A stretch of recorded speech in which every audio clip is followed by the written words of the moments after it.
Iris Olivera es la coordinadora del programa de cambio climático y deforestación de la ONG DAR, justamente. ¿Qué tal, Iris? Saludos, María, y todos los televidentes de TV Perú. Tenemos una noticia importante para el ciudadano peruano, ¿no? Así es, para el país en general, ¿no es cierto? Y es la promulgación en la parte final del Orden Ejecutivo Extraordinario. En esta semana se promulgó esta ley marco, ¿no?, del cambio climático. ¿Cuál es la finalidad o el espíritu, digamos, de esta ley?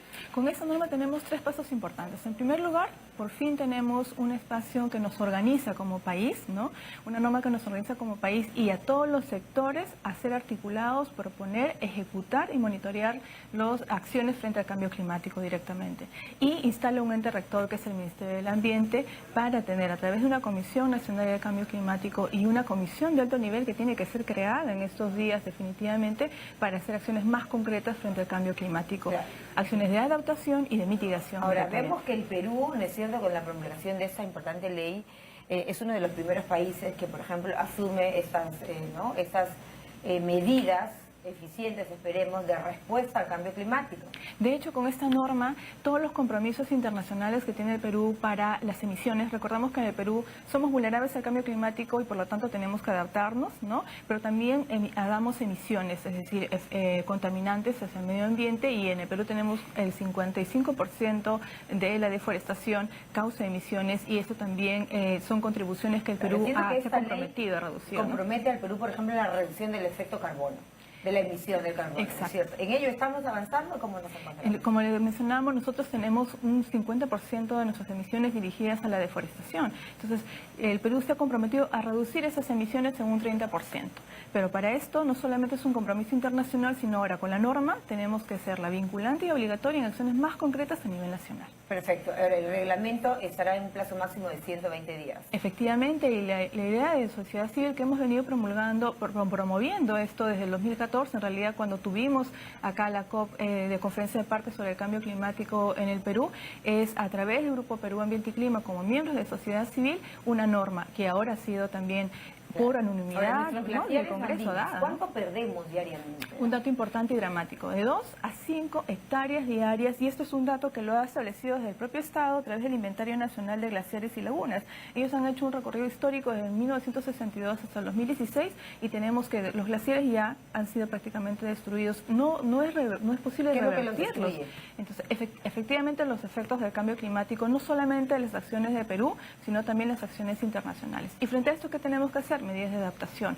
Y para esto tenemos ahora una herramienta que es la norma marco para establecer las medidas regionales frente al cambio climático, que también van a ser vinculantes. Y ahora, esto obviamente nos lleva a pensar, ¿no es cierto, Iris?, efectivamente en una normativa eficiente, que se implemente, que se cumpla, pero el tema empresarial versus la sostenibilidad, por ejemplo, del ambiente, ¿está todo esto garantizado a partir de esa ley? Tenemos un dato importante también con la norma, que justamente se ha incluido un análisis de riesgo y vulnerabilidad climática, no solamente en los proyectos sujetos al CEIA, que es de estudios de impacto ambiental, sino también a los proyectos de inversión pública. Un ejemplo para graficar al ciudadano. Bueno, ahí los gobiernos regionales están completamente llamados a tomar en cuenta, y los nacionales, ¿no? Por ejemplo, el fenómeno del Niño costero, ¿no? Vimos cuántos puentes, carreteras se cayeron y dijeron como justificación: no teníamos previsto esos efectos directos. Ahora sí tenemos que en su planificación, que es muy importante advertirlo, incorporar este análisis y también medidas cómo hacemos frente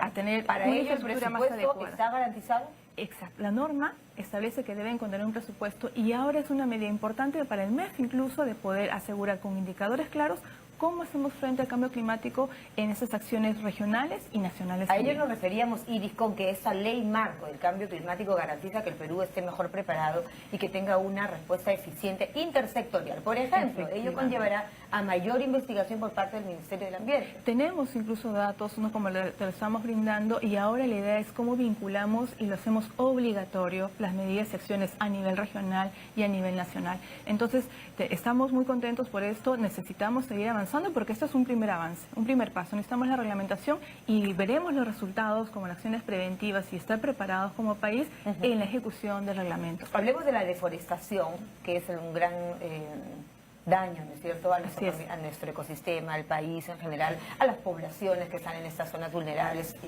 sensibles.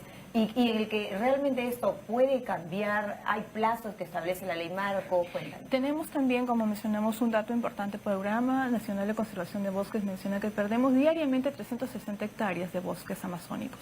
Y con esto también damos emisiones hacia el medio ambiente. También nosotros somos ocasionadores. ¿Qué matamos ahí, por ejemplo, también? Ecosistemas, el ecosistema, medios de vida para la población local que tenemos, ¿no? Directamente. Entonces, las contribuciones nacionales determinadas a las cuales el Perú se ha comprometido están orientadas justamente a reducir la deforestación, ¿no? Y ahora con la ley marco tenemos que esto, además de ser un compromiso internacional, tiene que ser cumplido hacia el interior, tener acciones más concretas. Ahora, me interesa que nos cuentes un poco sobre los proyectos de inversión también, ¿no?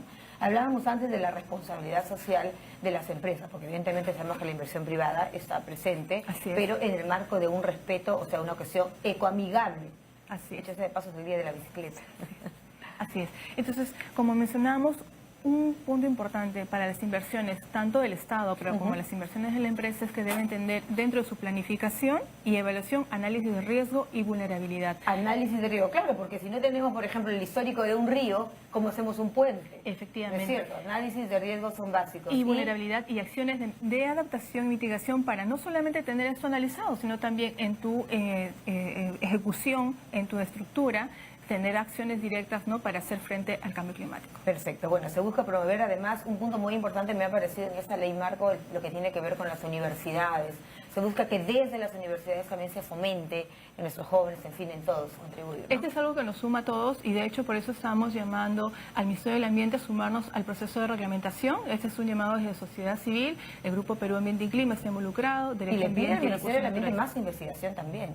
Tenemos investigación y lo que tenemos que hacer ahora es aplicar las recomendaciones de esas investigaciones y las estrategias regionales. Se cumplen, Iris, con lo establecido en la Carta de la ONU, en la COP, ¿no es cierto?, en todos los foros en los que el Perú ha formado parte. Sí, con eso es un saludo. De hecho, desde todas las instancias internacionales están saludando al Perú por este gran paso. Y ahora ¿Es el primer país?